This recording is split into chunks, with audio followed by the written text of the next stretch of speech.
маросими истиқболи расмӣ аз Владимир Путин, раиси ҷумҳури Русия дар қасри Миллат баргузор шуд.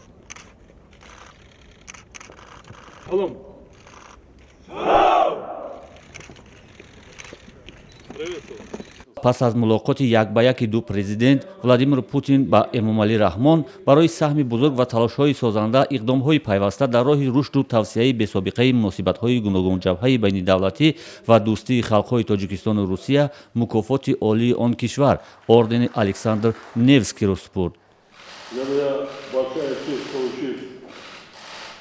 Эту высокую награду Российской Федерации. Выражаю вам искреннюю признательность. дар мулоқот боздиди расмии Владимир Путин ба ҷумҳурии Тоҷикистон дар рӯзҳои таҷдид аз 25-солагии барқароршавии муносибатҳои дипломатии ду кишвар нишонаи олии таваҷҷӯҳи бесобиқаи раҳбарияти сатҳи олии ин кишвар ба дурнамои муносибатҳои неку дӯстона ва шарикии стратегӣ бо Тоҷикистон арзёбӣ гардид.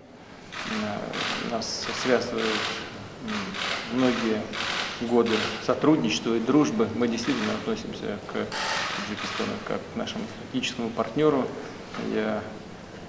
Как мы и договаривались, вы меня пригласили на встречу нашу в Петербурге, последние, как и договаривались, вот мы сегодня встречаемся. Так же, как и вы, уверен, что и мы с вами обсудим многие вопросы, связанные с нашими двусторонними отношениями, с ситуацией в регионе.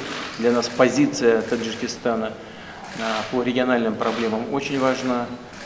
В этом смысле считаю Таджикистан ключевой страной по поддержанию безопасности, стабильности в регионе.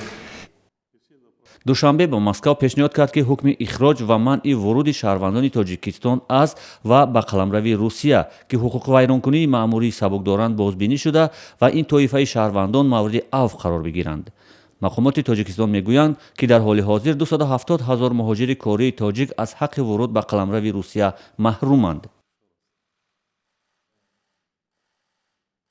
пас аз анҷоми музокироти байнидавлатӣ миёни ду кишвар 6 санад дар бахшҳои кору муҳоҷират, ҳифзи муҳити зист, истифода аз энержияи атомӣ, алоқаи почта, барномаи ҳамкориҳои вазоратҳои хориҷии ин ду кишвар дар соли 2017 ва ёддошти байниидорӣ оиди ҳамкориҳо дар соҳаи фарҳанг ва варзиш имзо шуданд. дар изҳороти муштараки руъасои ҷумҳурии Тоҷикистон ва Русия низ ба такмили механизмҳои ҳуқуқии танзими муҳоҷирати меҳнатӣ, таъмини шароити мусоиди иҷтимоӣ барои муҳоҷирон, ҷалби муҳоҷирони меҳнатӣ аз Тоҷикистон барои кор дар Русия ишора шуд. Были рассмотрены вопросы трудовой миграции. Мы выражаем надежду, что предложения таджикской стороны в этой области найдут поддержку российского правительства. дар бахши фарҳанг ва илму маориф ҷониби Тоҷикистон хостори бунёди муассисаҳои таълимӣ, омӯзиши фарохтари забони русӣ, ҷудо кардани квотаҳои таҳсилӣ дар донишгоҳҳои Русия барои шаҳрвандони Тоҷикистон шуд. Наряду с учебой таджикской молодежи в России актуальным остается вопрос строительства новых средних общеобразовательных школ с русским языком обучения в Таджикистане, а также обеспечение таджикских образовательных учреждений преподавателями русского языка, учебниками и пособиями. ҳаҷми сармоягузории ин кишвар дар иқтисоди Тоҷикистон 1,7 миллиард доллар аст. Россия является и ведущим инвестором в таджикскую экономику. Наши компании вложили в Таджикистан более 1,6 миллиарда долларов. Крупные совместные проекты осуществляются в энергетической сфере.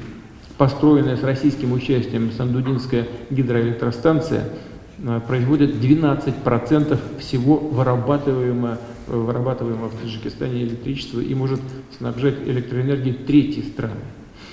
коршиносон мегӯянд аз ҳоло пешгӯӣ кардани тамоми назокатҳои диду боздидҳои Владимир Путин ва Эмомалӣ Раҳмон барвақт аст, чун ду раҳбар пушти дарҳои баста музокирот карданд.